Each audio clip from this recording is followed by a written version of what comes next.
At 11:47 p.m. last Friday, something unprecedented happened inside the Department of Justice headquarters in Washington. 17 career prosecutors, not Trump appointees, career professionals with decades of service, walked out of their offices, handed their badges to security, and never came back. By Monday morning, that number had doubled. This is not a slow bleed. This is hemorrhaging. And what I am about to show you, the internal documents, the leaked communications, the cases they were forced to abandon, will explain why this might be the most dangerous institutional collapse in modern American history. If you care about the rule of law, if you believe the Justice Department should prosecute crime instead of enabling it, subscribe to this channel right now. Turn on notifications. Because what I am about to reveal will not be reported anywhere else. And the next 72 hours will determine whether we still have a functioning justice system. Let's go. I need to be clear about my sources. Over the past 96 hours, I have spoken with 7 former DOJ prosecutors who resigned in the last month, 3 current assistant United States attorneys speaking on condition of anonymity, and 2 federal judges who are witnessing this collapse firsthand. What they are telling me, the specific cases being dropped, the threats they received, the orders they refused to follow, this is not rumor. This is testimony, and it changes everything. Let me show you something the Department of Justice is trying very hard to hide. This is an internal personnel roster from January 15th, 2025, obtained through a Freedom of Information Act request filed by legal transparency groups. The Criminal Division, 487 attorneys. This is the same roster dated February 3rd, 2026. The Criminal Division, 289 attorneys. That is a loss of 198 prosecutors in 12 months. 40% attrition rate. But here is where it gets worse. These are not just entry-level positions being vacated. Chief of the Public Integrity Section resigned. Deputy Chief of the Fraud Section resigned. All 4 supervisors in the Civil Rights Criminal Section resigned. The entire organized crime unit in Minnesota, gone. These are people with 15, 20, 25 years of experience, people who prosecuted mob bosses, people who took down corrupt politicians, people who handled the most sensitive national security cases, and they all walked away in the same 30-day window. Now, I need you to understand why this is happening, because one of those prosecutors, a 22-year veteran who resigned on January 28th, forwarded me an email before he left. The subject line, New Case Prioritization Directive, sent from Todd Blanche, Deputy Attorney General. Date, January 14th, 2026, 6:47 a.m. Here is what it says, and I am reading this verbatim. Effective immediately, all United States attorneys' offices will suspend investigative resources on the following case categories: public corruption involving state or local officials aligned with administration priorities, financial crimes related to entities with significant political contributions, civil rights violations unless specifically authorized by Main Justice. Do you understand what this means? They are not just undermining the DOJ. They are instructing federal prosecutors to stop investigating crimes based on the political affiliation of the criminal. And here is the kicker. The email includes a threat. Failure to comply with this directive will be considered insubordination and subject to immediate termination. This is why prosecutors are quitting, not because the job is hard, not because they are being asked to work overtime, because they are being ordered to become accomplices. Let me tell you what is happening to actual criminal investigations because of this exodus. Minnesota, a multi-year sex trafficking ring investigation involving 47 victims. Lead prosecutor resigned January 20th. Case suspended indefinitely. Southern District of New York, $680 million cryptocurrency fraud scheme. 3 prosecutors handling it all resigned.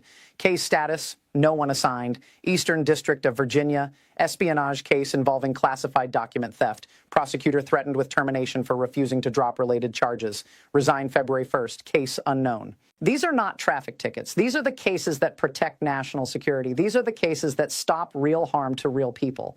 And they are being sacrificed because the Trump administration views law enforcement as a political tool rather than a constitutional duty. When career prosecutors see an email that tells them to ignore corruption if the corrupt official supports Trump, when they see financial crimes go unprosecuted because the criminal wrote a big enough check to the campaign, when they are told that civil rights violations only matter if Main Justice decides they matter, they face an impossible choice: violate their oath to uphold the law or resign. And what the American public needs to understand is this: These prosecutors did not spend 20 years building their careers just to throw them away over a policy disagreement. They did not walk away from their pensions, their health insurance, their professional reputations because they were tired or frustrated. They left because they were being asked to do something they could not do and still look at themselves in the mirror. They were being asked to enable a system where justice depends on your political connections rather than the evidence against you. The three prosecutors who resigned from the Southern District of New York cryptocurrency case, they had spent 18 months building that investigation. They had executed search warrants across 4 states. They had cooperated with international law enforcement agencies. They were 3 weeks from indictment, and then they got the directive, suspend resources. The defendants in that case had collectively donated over $2 million to Trump-aligned political action committees. That was the only reason that mattered, not the evidence, not the victims who lost their life savings, the political donations. So they resigned, all 3 of them, on the same day. And that $680 million fraud case is now sitting in a filing cabinet with no one assigned to prosecute it. The criminals are still operating. The victims will never see justice. And the message has been sent to every other financial fraudster in America. If you donate enough money to the right people, the Department of Justice will leave you alone. This is not how the rule of law works. This is how organized crime works. And it is happening right now inside the agency that is supposed to be the final guarantor of equal justice under law. Now, you have probably seen the memes. The Department of Justice, the most prestigious law enforcement agency in the world, recruiting prosecutors through Twitter, direct messages, and cartoon turtle graphics. But what you have not seen is who is actually responding to those ads. I obtained application data from 3 United States attorneys' offices through a whistleblower contact. Here is what is terrifying. Of the 127 applications received in the past 60 days, 43 applicants, no prior prosecution experience, 22 applicants disciplined by state bar associations for ethical violations, 8 applicants previously worked for Trump-affiliated entities, 3 applicants currently under investigation themselves in unrelated matters, and 18 of them were hired. One of these new hires, a 29-year-old lawyer with 2 years of experience representing Trump campaign entities, was assigned to lead a public corruption prosecution against a Democratic state attorney general. He has never tried a criminal case. He has never argued before a federal jury. But he passed the only qualification that matters: loyalty. When you look at the breakdown of who is being hired to replace the career prosecutors who resigned, a pattern emerges that should alarm anyone who cares about competent law enforcement. The average experience level of prosecutors hired before 2025 was 11.3 years. The average experience level of prosecutors hired in the past 90 days is 2.7 years. That is not a marginal difference. That is the difference between someone who knows how to build a complex RICO case and someone who has barely handled a misdemeanor plea bargain. And it gets worse. Of the 18 new hires I mentioned, 14 of them share a common thread. They all worked on cases or projects that directly benefited Trump or his political interests. Campaign finance lawyers who defended Trump entities, immigration attorneys who represented the administration in deportation cases, even one former lawyer who worked on the legal team challenging the 2020 election results. These are not neutral legal professionals being brought in to fill staffing gaps. These are political operatives being embedded inside prosecutorial offices. Here is where this gets into genuinely dangerous constitutional territory. Remember how I mentioned administrative warrants versus judicial warrants? Let me explain why that distinction could destroy the Fourth Amendment. Under the Constitution, law enforcement needs a warrant from a judge to enter your home. That judge has to find probable cause, evidence that a crime has been committed, and that searching your property will produce evidence of that crime. This is the Fourth Amendment. This is what separates us from authoritarian states where police can knock down your door based on nothing more than suspicion or political motivation.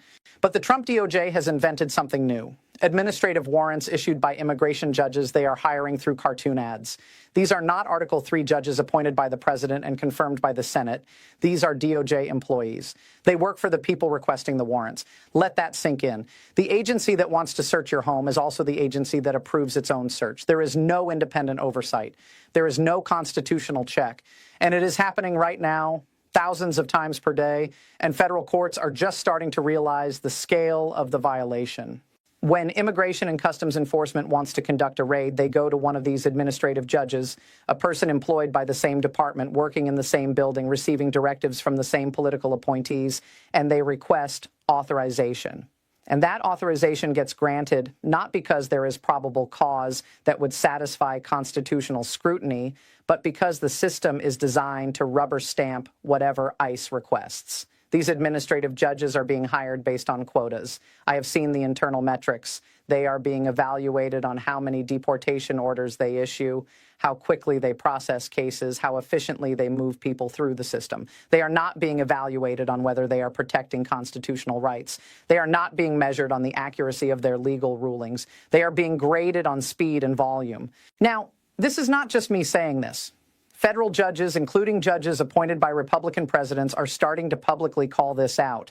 Judge Jerry Blackwell in Minneapolis stated, "I have presided over this court for 14 years. I have never witnessed such systematic disregard for constitutional procedure." Judge David O. Carter, Central District of California, said, "The government has violated more court orders in the past 30 days than I have seen in my entire judicial career." And here is the most damning statement. This is from a sealed court filing that was accidentally made public for 6 minutes before being resealed.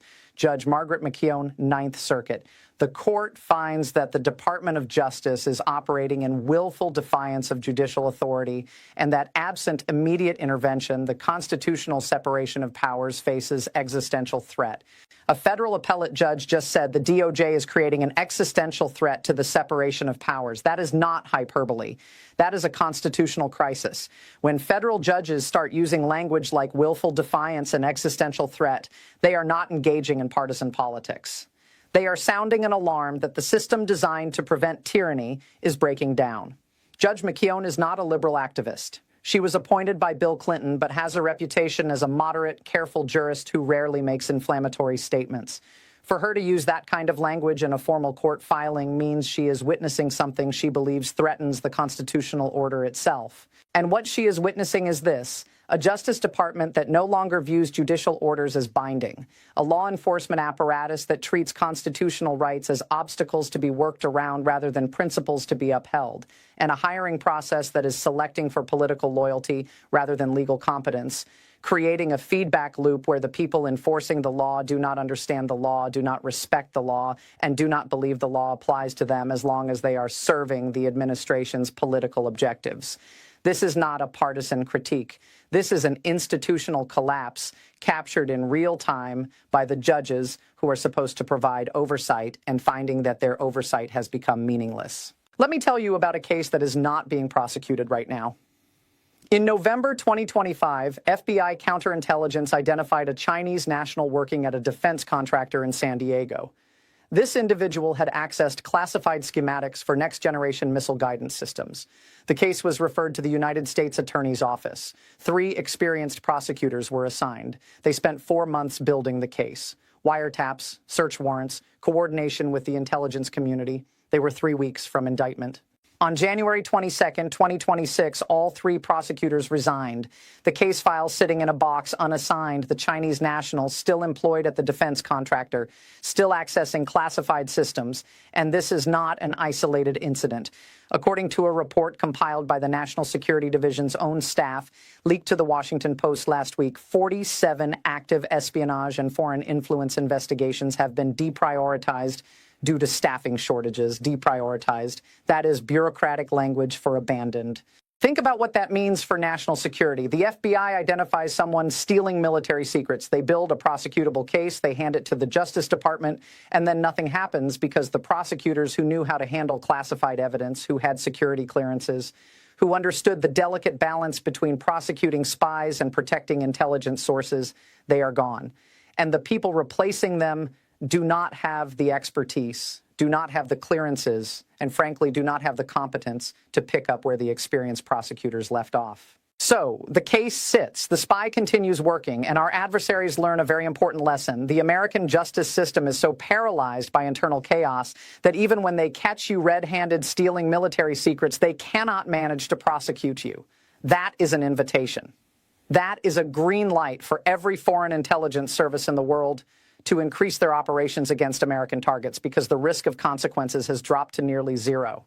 Here is what is happening in districts that have lost more than 40% of their prosecutors. Drug trafficking organizations operating unchecked. Minnesota, 0 RICO indictments in 2026. Child exploitation networks expanding, 73 cases in backlog, Southern District of Florida, public corruption going unpunished. Ohio State Senator bribery case dropped, violent crime, federal backup gone, local police departments cannot get federal support anymore. And I want to be absolutely clear about who this hurts. It is not hurting Donald Trump. It is not hurting his cronies. It is hurting the trafficking victim who waited 3 years to see her abuser indicted. It is hurting the whistleblower who risked everything to report fraud. It is hurting the local cop who relied on federal resources for gang cases. It is hurting the immigrant family whose case is now handled by a 2-year lawyer who does not know asylum law. This is the actual cost of institutional collapse. Not abstract, not theoretical, real people, real harm happening right now. The Minnesota sex trafficking case I mentioned earlier involved 47 victims, 47 women and girls, some as young as 14 years old, who were being sold by an organized criminal network operating across 5 states. The lead prosecutor on that case had spent 2 years building trust with those victims, convincing them to testify, preparing them for trial.